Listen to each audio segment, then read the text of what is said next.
Travaux du tramway, G comme Garonne, B comme bouchon. Froid polaire, attaque gelée, le TFC est 8e au classement. Et enfin, à Toulouse, il ne fait pas bon à être handicapé.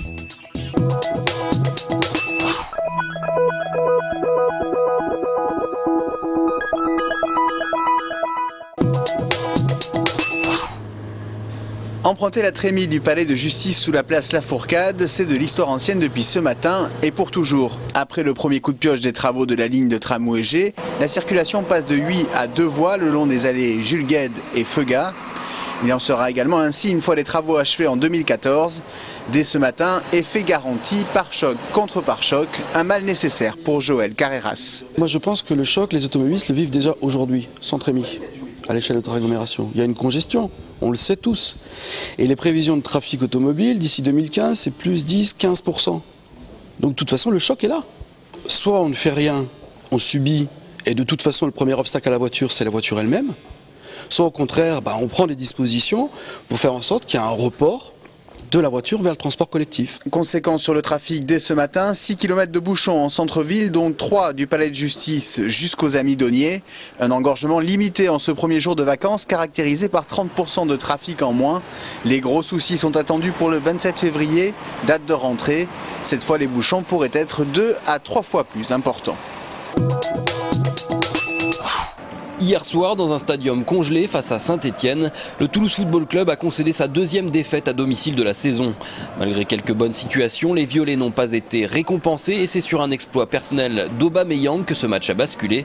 Pour le moment, 2012 ne réussit pas aux hommes d'Anna Casanova. À la sortie des vestiaires, les visages trahissaient une certaine déception. Un certain abattement. Je pense qu'ils sont comme moi, ils n'aiment pas perdre, donc c'est sûr que on va pas sauter au plafond. C'est vrai qu'on est dans le dur un petit peu, mais voilà, faut pas céder à l'abattement justement, faut continuer avec notre confiance et continuer à avancer. Désormais 8e de la Ligue 1, le TFC s'enfonce doucement dans le ventre mou du classement. Les Toulousains souhaiteront rebondir dès samedi contre Nancy. Si on rentre dans l'établissement et qu'on demande où sont les sanitaires adaptés, on nous explique qu'il suffit d'aller à la mairie de Toulouse. Donc le service public sert à pisser, puis le reste fait du fric. Voilà. Parcours du combattant quand on est handicapé à Toulouse. Ici, la brasserie Le Bibent, nouvellement refaite, dont les sanitaires sont inaccessibles pour les personnes en fauteuil roulant. En 2015, les bâtiments publics et ou privés devront obligatoirement se mettre en conformité. La ville rose est très mal classée selon l'Association des paralysés de France. Alors Toulouse, on est 32e pour la 4e ville de France, c'est un peu léger. Sur la question de l'accessibilité, je veux dire, l'État, les collectivités savaient depuis 2005 qu'ils avaient des obligations et ne se sont pas pressés de les remplir. Et aujourd'hui, c'est un peu trop facile de nous dire on a pris du retard, on ne pourra pas, etc. Les pays nord-européens sont plus sensibles aux personnes en situation de handicap, mais aussi l'Espagne, grâce à la très puissante association la ONCE. Dernier exemple à Toulouse, la Poste. Un problème de niveau. Non, ça va passer, mais il faut qu'elle prenne les gens. Et vous voyez, la Poste pendant ce temps-là se referme. Vous voyez, on nous fait croire que c'est accessible et c'est de la merde. Voilà. S'il y avait plus de députés en situation de handicap à l'Assemblée nationale, les choses iraient-elles mieux? La question reste ouverte. La recherche rendra-t-elle l'homme immortel? Comment envisager un monde sans pétrole ou nucléaire? Voilà quelques-unes des questions abordées lors de Futurapolis. Une journée de table ronde autour de l'innovation, entrecoupée d'interventions de ténors de la politique. On n'en attendait pas moins à la Halle au Grain. Pour l'homme orchestre de l'événement, le choix d'organiser un tel forum à Toulouse est apparu comme une évidence. Parce que j'ai réalisé que la région Midi-Pyrénées, vous dépensez 4,2% du PIB pour la recherche et le développement, alors que c'est 2,1% la moyenne nationale. Non mais c'est absolument extraordinaire. Franz-Olivier Gisbert aimerait inscrire l'événement dans la durée en faisant de Toulouse le Davos de l'innovation. Côté public, on a apprécié l'initiative. Ça s'enchaîne bien, c'est cohérent, ils se mettent à la portée des gens, c'est pas forcément trop technique. Même si certains ont visiblement regretté un certain manque d'interactivité. Ils présentaient leur discours officiel, et il n'y avait personne pour vraiment poser des questions. Et ça manquait de contradictions et de vrais débats. C'était pas un débat, c'était une présentation d'idées à tour de rôle.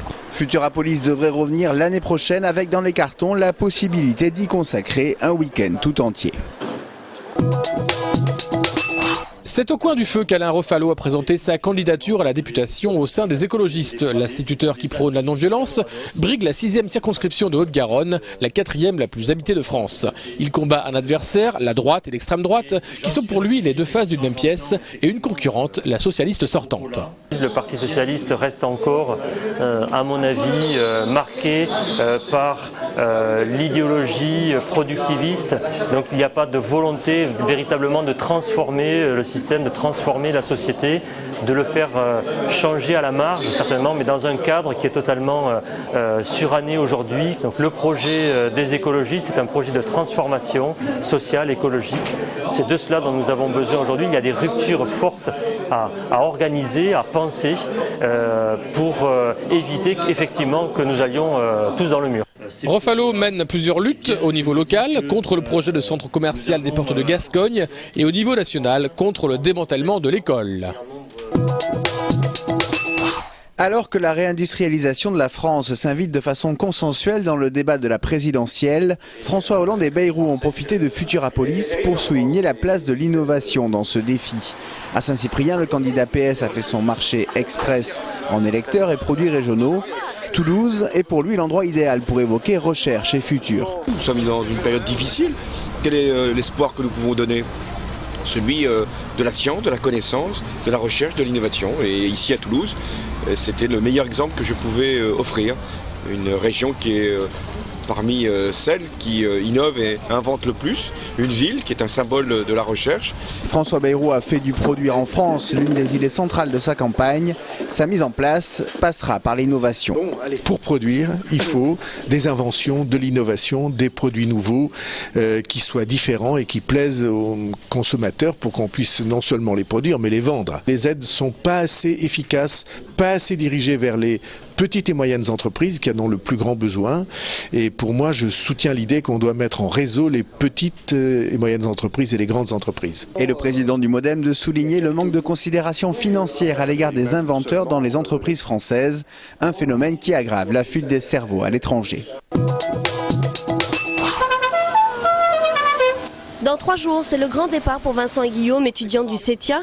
Comme une centaine de jeunes Toulousains, ils participent au Raid Aventure, le 4L Trophy. Le lendemain de soirée, on se regarde en cours avec Guillaume et on se dit bon alors, on se le fait ce raid et allez hop c'est parti. Donc on crée l'association, on fait toutes les démarches administratives et après c'est la création des plaquettes, le démarchage, après on a fait jouer les réseaux, il y a énormément d'amis, les camarades de classe, nos professeurs, les fournisseurs, les papas qui nous ont énormément aidés, je pense que sans eux on n'y serait pas arrivé. Après un an de préparation, les deux jeunes sont fin prêts pour une traversée de 6000 km dans le désert marocain. Départ jeudi, Saint-Jean-de-Luz, Algésiras, donc faut traverser toute l'Espagne dans le froid, donc on va bien se couvrir. Donc on prend le bateau de Algésiras à Tanger, on a une boucle de 6 ou 7 étapes dans le désert marocain, donc les bivouacs, la nuit, 500 km par jour à peu près sur les pistes, dans le sable. Aidés par leurs sponsors, ils ont pu acheter leur 4L 4x4, une ancienne voiture de pompier. C'est exceptionnel de conduire ça, c'est une voiture qui a notre âge en plus, donc c'est assez marrant. Et puis dans les dunes, le bac à sable où les autres vont sûrement un peu plus galérer, nous on mettra notre petit levier 4x4, on ne devrait pas trop avoir de problème, on en profitera pour aider les autres, quoi. Au total, ils sont 1200 en France à participer au 4L Trophy, fin de la course le 26 février prochain.